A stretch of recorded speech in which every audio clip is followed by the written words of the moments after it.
Bələdiyyə sədri işlənmiş bacısı Aytac Əliyeva ilə birlikdə həbsə məhkum olunmuş İlknur Turqutun cəzası ağırlaşdırılıb. Məlumata görə yenə də dələduzluqda təqsirli bilinib.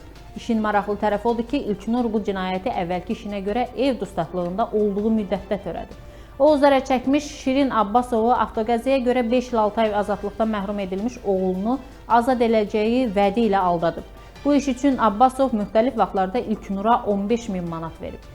İlknuru uşaqlıqdan tanıyırıq. Oğlumun işini biləndən sonra kömək eləyə biləcəyini dedi. Bizi inandırdı. Birinci dəfə yanvarda 5.000 manat verdik. Daha sonra dedi ki, hakimlə, prokurora da 10.000 manat çatmalıdır. Söz verdi ki, pulu verən kimi iş həll olunacaq.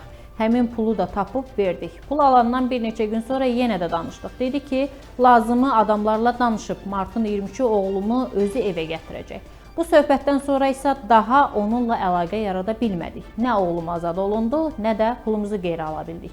İş açılandan sonra cəmi 500 manat qaytarıb. Xanım müttəhim zərər çəkmişin dediklərini təsdiq eləyib, amma özünü qismən təqsirli bilib. O, azadlığa çıxdıqdan sonra pulun qalan hissəsini də qaytaracağına söz verib. Binəqədi rayon məhkəməsində hakim Zamiq Bağırovun sədrliyi ilə 13 ay davam edən məhkəmə araşdırması nəhayət başa çatıb. İlknura 2 il azadlıqdan məhrum etmə cəzası təyin edilib. Əvvəlki cəza ilə birləşdirildikdə ümumi cəzası 6 il 6 ay olub.